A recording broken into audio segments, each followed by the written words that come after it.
Hello, नमस्कार, आदाब, सत श्री अकाल और अस्सलाम वालेकुम। मैं हूं मोहम्मद अहमद काज़मी, लेकर आया हूं आपका पसंदीदा कार्यक्रम global news.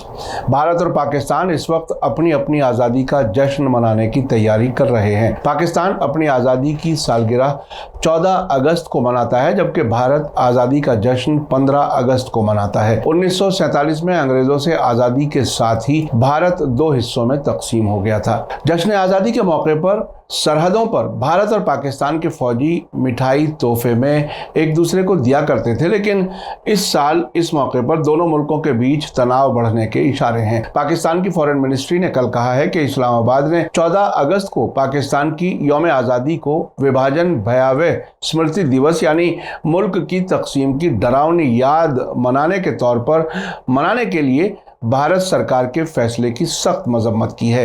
Prime minister Narendra Modi ने पिछले साल पहली बार विभाजन भयावह स्मृति दिवस यानी पार्टीशन हॉरर रिमेम्बरेंस डे मनाने का ऐलान किया था, जो आने वाले संडे 14 अगस्त को मनाया जाएगा। पाकिस्तान के मीडिया के मुताबिक फॉरेन मिनिस्ट्री ने एक बयान में कहा है कि अपने खास तब्दीली वाले एजेंडे के मुताबिक भारतीय जनता पार्टी RSS की लीडरशिप वाली सरकार ने फिर से पाखंडी और एक तरफा तरीके से 1947 में आज़ादी के बाद हुए तकलीफदेह वाक़यात और बड़े पैमाने पर होने वाले माइग्रेशन की याद मनाने की अपील की है। ये अफसोसनाक है कि भाजपा सरकार अपने तकसीम करने वाली सियासत के एजेंडे के तहत तारीख को तोड़ मरोड़ कर लोगों के जज्बात के साथ खिलवाड़ कर रही है। अगर भारतीय लीडर हकीकत में तकसीम की तकलीफ और दर्द की परवाह करते हैं तो वे भारत में मुसलमानों और दूसरी माइनॉरिटीज की हालत में सुधार करने के लिए काम करें। बयान में कहा गया है कि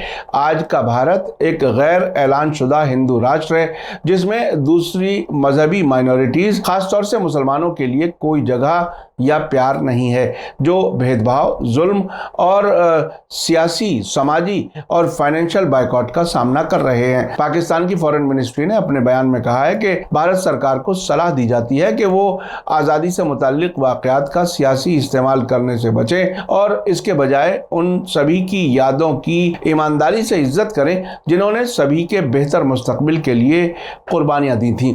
ब्रिटिश हुकूमत के खात्मे पर भारत की मजहब के नाम पर तकसीम हुई थी, जिसके तहत ज़्यादातर हिंदू भारत और ज़्यादातर मुसलमान पाकिस्तान में बसे थे, जिसके लिए दोनों तरफ से बड़े पैमाने पर लोगों ने हिजरत की थी यानी माइग्रेशन किया था। एक अंदाजे के मुताबिक तकरीबन 1.5 करोड़ मुसलमानों, हिंदुओं और सिखों ने इस सियासी उथल पुथल में मुल्कों की अदला बदली की, वायलेंस और खून खराबा हुआ, जिसमें 10 लाख से ज़्यादा लोगों की जान चली गई। हाल ही में खबरों में बताया गया था कि बीजेपी 14 अगस्त को मुल्क की तकसीम के खौफनाक वाक़यात को याद करने के लिए विभाजन विभीषिका दिवस के तौर पर मनाएगी। प्राइम मिनिस्टर नरेंद्र मोदी 14 अगस्त की शाम को नई दिल्ली के तालकटोरा स्टेडियम में भाजपा वर्कर्स और लीडर्स को खिताब करेंगे।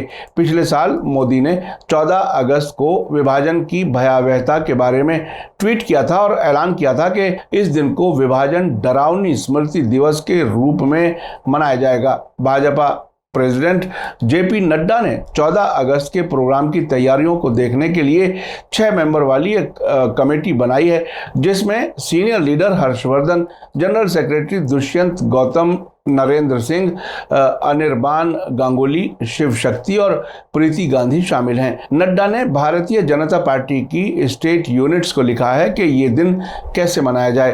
भारतीय जनता पार्टी ने स्टेट यूनिट्स को हर एक ज़िले में 2 प्रोग्राम करने के लिए कहा है। इनमें से एक मुल्क की तकसीम से मुतासरा फैमिलीज़ की याद में एक खामोश मार्च होगा। दूसरा प्रोग्राम मीटिंग हॉल या ऑडिटोरियम में होगा, जहां मुल्क की तकसीम की जानकारी रखने वाले स्पीकर्स को बोलने के लिए इनवाइट किया जाएगा। आखिर में आपको याद दिला दूं कि अगर आपने अभी तक media star world YouTube channel subscribe नहीं किया है तो सब्सक्राइब कर लें और घंटी दबाना ना भूलें। और अगर आप हमें फेसबुक पर देख रहे हैं तो हमारे पेज को लाइक करें ताकि हर नई वीडियो की खबर आपको सही वक्त पर मिल सके।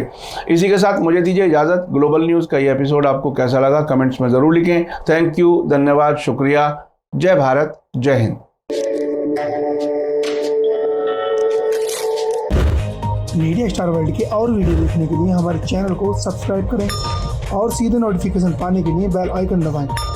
और अगर हमारी खबर सच्ची और अच्छी लगे तो अपने व्हाट्सएप, इंस्टाग्राम, फेसबुक और ट्विटर अकाउंट पर जरूर शेयर करें।